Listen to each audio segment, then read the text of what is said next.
Bueno chicos, ahora vamos a explicar en qué consiste el famoso ensayo de tracción. Este ensayo de tracción mayormente se le somete a los aceros de refuerzo, ¿ya? Los aceros de construcción, para poder ver cuál sería el esfuerzo de fluencia en el cual fluye el acero, el esfuerzo último, las deformaciones unitarias, etcétera. Eso vamos a explicarlo de ahora en adelante. El objetivo va a ser comprender el comportamiento de un material sometido a esfuerzos de tracción, ¿ya? No es compresión, sino tracción. A ver, tenemos aquí una barra, ¿no? Un prisma rectangular, en las cuales está sometido a una carga P, ¿ya? El punto G indica que está aplicándose al medio de esta sección rectangular.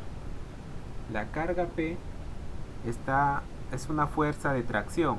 ¿Por qué? Porque está tratando de alargar esta barra de longitud L. Esta barra tiene una longitud L, ¿ya? Si nosotros le aplicamos una carga P, esta barra va a sufrir una deformación, que podría ser hasta esta altura, quizás, y hasta esta altura. Exagerando, ¿ya? Porque la deformación en estos tipos de materiales, ya sea como el concreto o el acero, es del orden pues, de máximo milímetros, ¿no? Milímetros, casi imperceptible, ¿ya? A diferencia de los materiales como un resorte, ¿no? Un resorte elástico. Entonces, las propiedades mecánicas de los materiales indican el comportamiento de un material cuando se encuentra sometido a fuerzas exteriores. Eso es lo que hemos visto anteriormente. Pero un ejemplo de esta propiedad mecánica sería, por ejemplo, un estiramiento del material por una fuerza externa a él, ¿no? ¿Qué va a provocar esta fuerza P a este material cuando le aplico? ¿Ya? Cuando le aplico va a sufrir de todas maneras una deformación.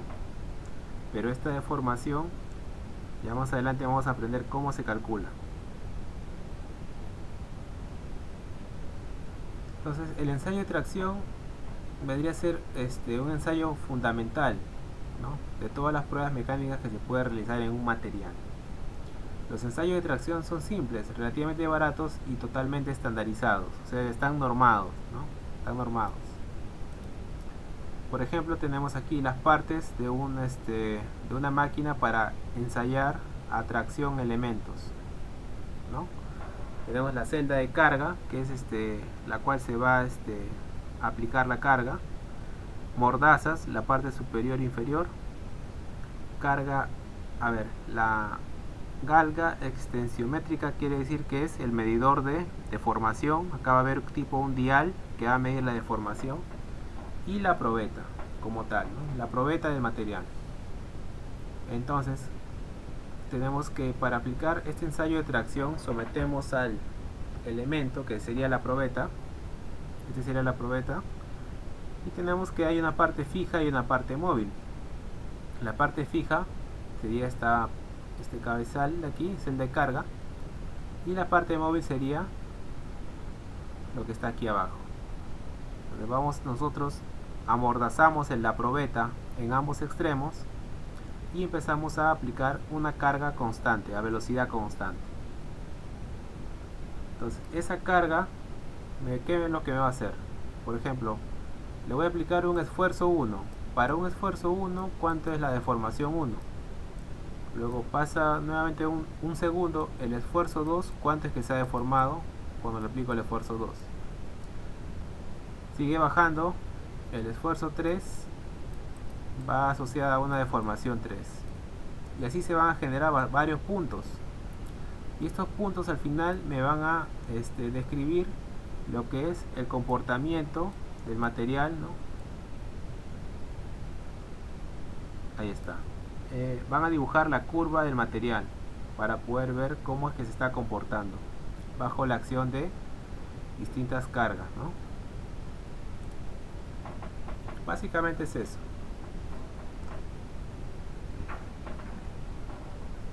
Entonces, en este tipo de ensayo, ¿no? Se somete el material a una fuerza de tracción, ya, es decir, se le aplica una fuerza o varias fuerzas externas que van a tratar de estirar el material.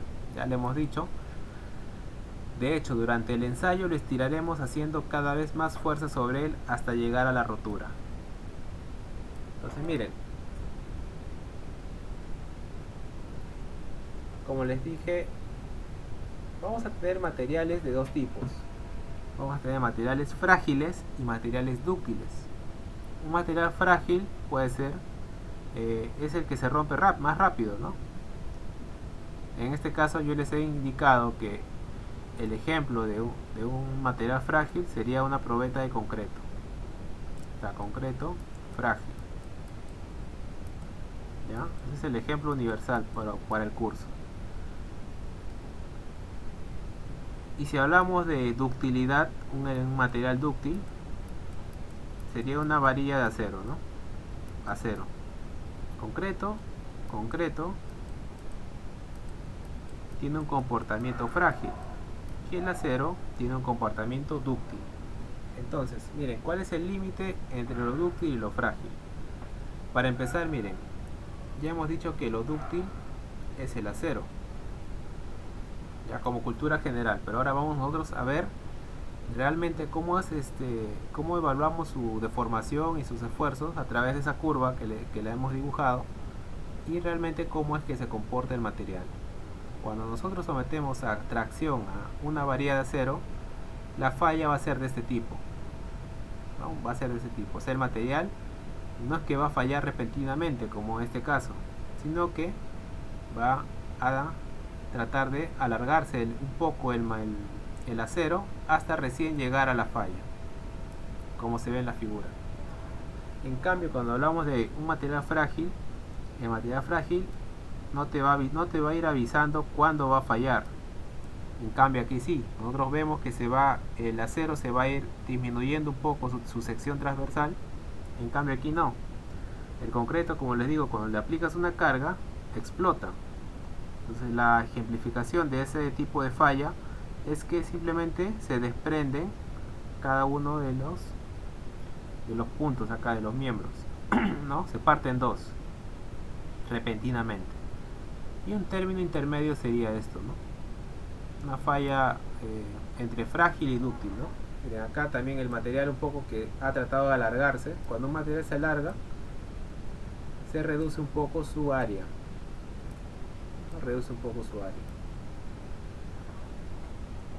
Entonces, cuando hablamos de ductilidad, siempre tenemos que tomar en cuenta el acero. Y cuando hablamos de fragilidad, hablamos de una probeta de concreto. ¿Ya? Hay otros tipos de material también frágiles, otros tipos de material dúctiles, pero lo más conocido sería el acero y el concreto.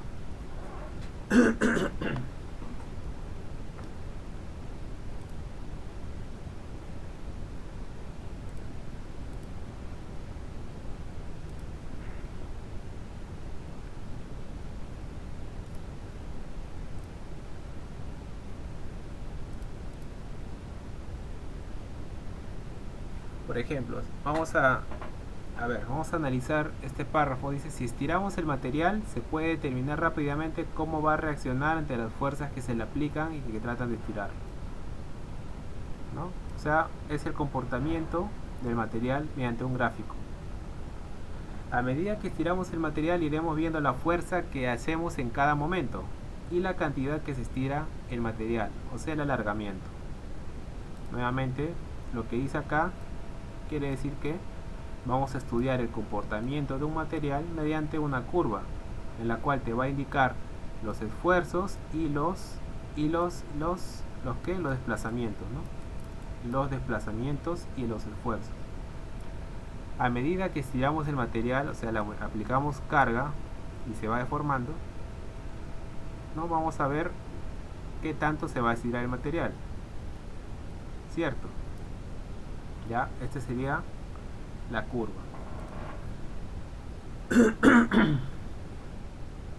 Lógicamente los ensayos de tracción se realizan con los materiales dúctiles. Miren, acá te está diciendo. Lógicamente los ensayos de tracción se realizan con materiales dúctiles. Por eso que se aplica a lo que es el acero. Con un cierto grado de plasticidad. tales como los materiales metálicos, ferrosos y no ferrosos, plásticos, gomas, fibras. ¿Ya? Entre estos de acá debe estar los materiales de resorte, ¿no? El resorte está formado por un plástico, por quizás con una combinación con una goma, ¿no? Que le da esa elasticidad, ¿no? El término dúctil es de un material, dice, el término dúctil es un material que se puede convertir en cables o hilos. Ya lo hemos visto anteriormente, por lo que tiene capacidad para estirarse. Lo contrario a dúctil es frágil. Un material que tiene plasticidad es un material que tiene la capacidad de deformarse ante fuerzas externas antes de llegar a romperse. A ver, ¿quién ha entrado? ¿Quién se ha ido?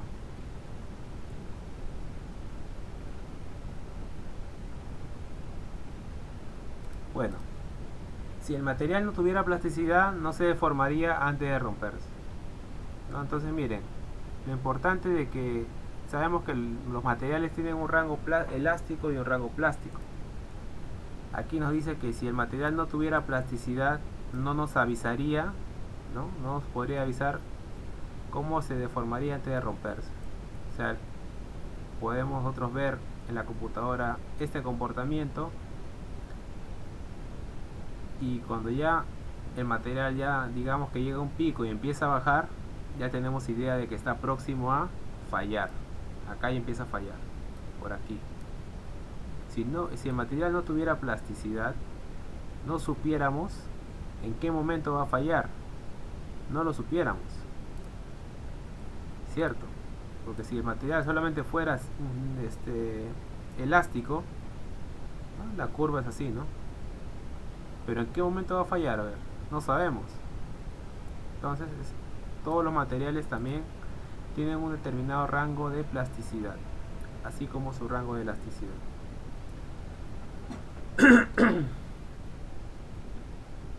Muchos materiales cuando prestan servicio están sometidos a fuerzas o cargas, ¿no? En caso de los edificios. Ejemplo de ellos son las aleaciones de aluminio, los cuales se construyen en la sala de los aviones, el acero de los ejes de los automóviles o las vigas y los pilares de un edificio. En tales situaciones es necesario conocer las características del material y diseñar la pieza de tal manera que cualquier deformación resultante no sea excesiva y no produzca rotura. Entonces, es importante estudiar lo que es los esfuerzos y deformaciones en los materiales para poder nosotros conocer cuál sería el diseño adecuado para evitar que sufra deformaciones excesivas y que no se produzcan la rotura de los elementos o estructuras.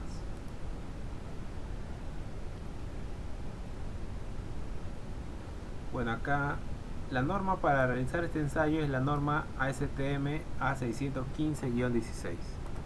Para estos ensayos se utilizan trozos de material llamados probetas. Son probetas, pequeñas muestras como se muestra en la figura, ¿no? Miren, acá tenemos una imagen de una probeta antes de ensayar y una probeta después de ensayar. ¿Ya? Acá miren, acá ha sufrido una deformación el acero. Miren, se ha deformado un poco, lo que ha propiciado que su sección transversal disminuya. Miren, ha disminuido un poco, su sección transversal disminuye. Ahí, ¿no? Y se produce la falla.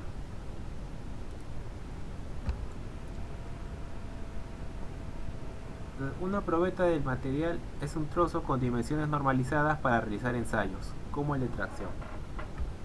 Aquí tenemos varios especímenes, y la zona de agarre serían los extremos, ¿no? Para que pueda amarrarse a los cabezales de la máquina de ensayo.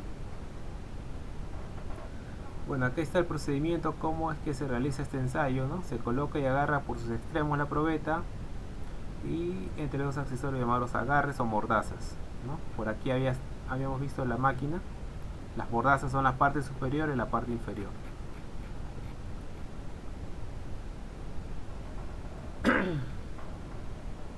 Se aplica fuerza en uno de los extremos a una velocidad lenta y constante. Según vamos aplicando cada vez más fuerza sobre la probeta, llegará un momento en que empezará a estirarse, disminuyendo su sección y aumentando su longitud. Miren lo que les estaba mencionando, ¿no? El material, cuando se le somete a ensayo de tracción, empieza a estirarse, se elonga, disminuye su área, su sección y aumenta la longitud. Seguiremos aplicando cada vez más fuerza hasta que llegue un momento en que la probeta falle. Este momento se llama momento de la fractura.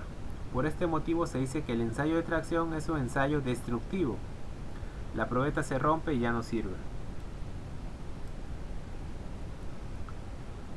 Entonces miren, aquí finalmente durante el ensayo vamos anotando los datos de fuerza, también llamado carga, y estiramiento de la probeta. Con los datos obtenidos en el ensayo podemos hacer una gráfica llamada curva de esfuerzo de formación unitaria.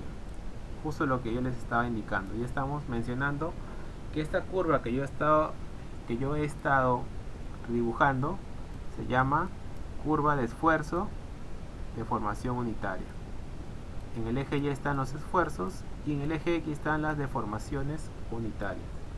¿Ya? Entonces, producto del ensayo, ¿qué es lo que me va a arrojar? Me va a arrojar esta curva. Y en esta curva yo puedo analizar, ¿no? Y poder determinar cuál sería el esfuerzo máximo de falla, la deformación máxima del acero, el rango elástico, el rango plástico y otros valores. Entonces miren, durante el ensayo vamos anotando los datos de fuerza, llamado también carga, y estiramiento de la probeta. Con los datos obtenidos en el ensayo podemos hacer una curva llamada curva de esfuerzo de formación unitaria, en las cuales se obtienen las deformaciones unitarias o elongaciones y reducción del área mediante las siguientes expresiones. Entonces miren, acá vamos a tener unas pequeñas ecuaciones bien simples, tomando como referencia, este tipo de, tenemos acá en el lado izquierdo tenemos una probeta sin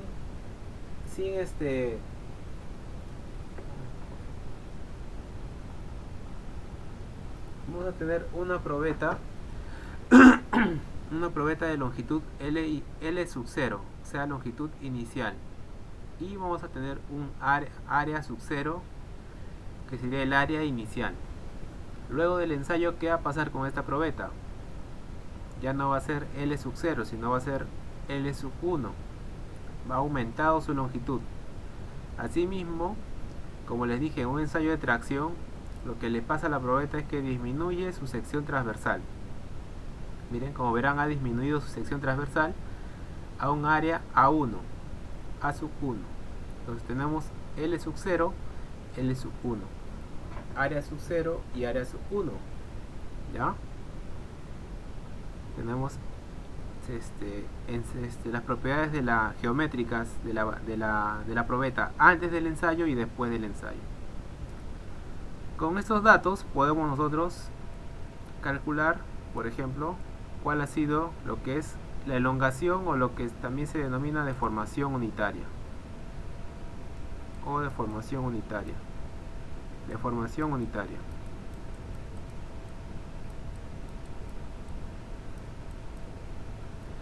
Acá vendría a ser, como está L0 y L1, sería L1 menos L0 sobre L0. ¿Ya? Y acá sería área sub 0 menos área sub 1 sobre área sub 0. De esta manera podemos nosotros determinar cuánto se ha reducido el área y cuánto es que se ha elongado el material. ¿Ya?